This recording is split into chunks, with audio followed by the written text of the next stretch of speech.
The rain had started falling just as Daniel pulled his old pickup truck beside the empty bus stop.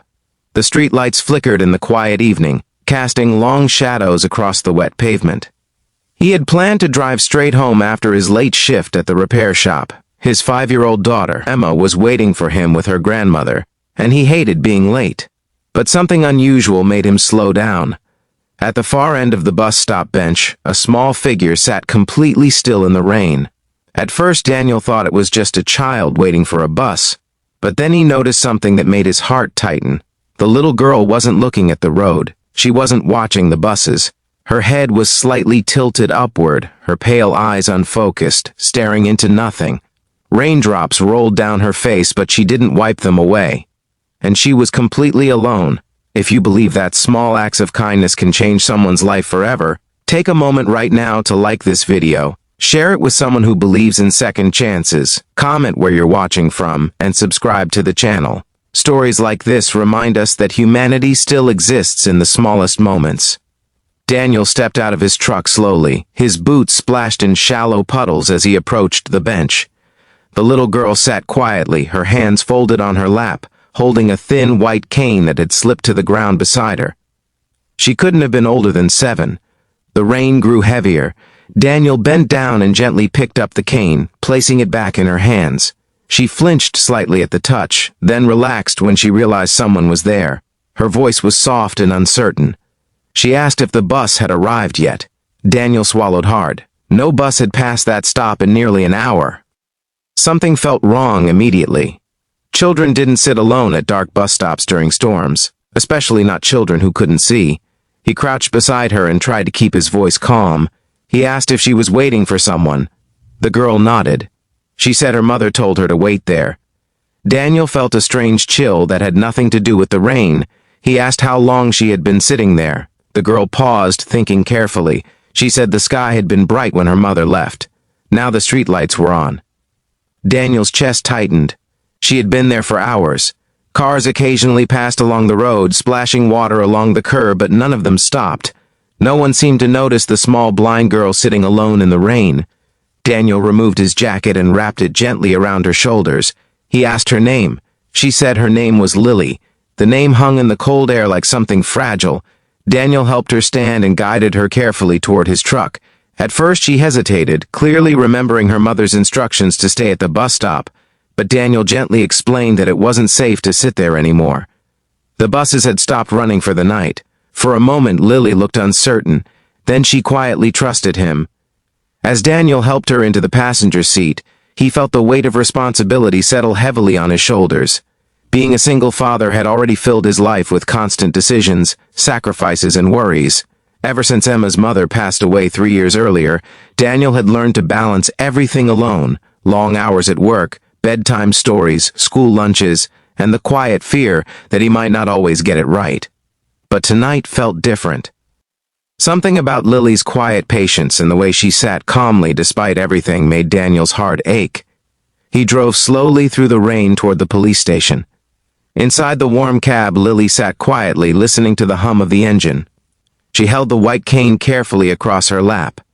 After a few minutes, Daniel gently asked where her mother had gone. Lily answered in a way that made his stomach twist. She said her mother told her she would be back after getting money from someone, then she never returned. Daniel's grip tightened on the steering wheel. He asked if she remembered where they came from. Lily shook her head slightly. She said they moved a lot. Different buses, different towns, different nights. By the time Daniel reached the police station, the rain had turned into a steady storm. Officers came outside and quickly took Lily inside, wrapping her in a warm blanket while asking careful questions. Daniel stayed nearby, feeling strangely unable to leave. An officer soon returned with a troubled expression. They had checked missing persons reports and recent calls. Nothing matched Lily, no reports of a lost blind child, no worried parents searching for her. That silence felt heavier than bad news. Hours passed as authorities tried to gather information. Lily answered what she could, but many of her memories were vague. She remembered moving often. She remembered waiting for buses with her mother. She remembered hearing arguments with strangers late at night. But she couldn't remember a home. She couldn't remember a school. She couldn't remember ever meeting another child her age. The room fell quiet as the truth slowly began to form. Lily had not simply been left behind, she had likely been abandoned. Daniel sat in the waiting area long after his shift should have ended. He called his mother to tell her Emma would stay overnight. He couldn't stop thinking about Lily sitting in the rain, patiently waiting for someone who might never come back. The next few days brought more unsettling discoveries. Authorities searched for records. Doctors confirmed Lily had been blind since birth. There were no medical files, no birth certificate, no school registration, no official trace of her life anywhere. It was as if she had existed completely invisible to the world. But the most shocking truth came a week later. Police discovered that Lily's mother had been involved in a small criminal network that used children to gain sympathy while begging in large cities. Investigators believed Lily's blindness had made her especially valuable for attracting donations. But when the group scattered after a police crackdown nearby, Lily's mother had disappeared and left her behind. When Daniel heard the full truth, he felt something inside him break. Lily hadn't just been abandoned, she had been used. For 7 years. While the legal process continued, Lily was placed in temporary foster care. Daniel tried to go back to normal life, but normal no longer felt normal. Every evening he found himself thinking about the small girl sitting in the rain. Emma noticed it too. One night, as Daniel tucked his daughter into bed, she asked a question that stopped him completely. She asked if the blind girl had someone to read her bedtime stories. Daniel didn't answer immediately, because he didn't know. Weeks later, Daniel received a call from the social services office.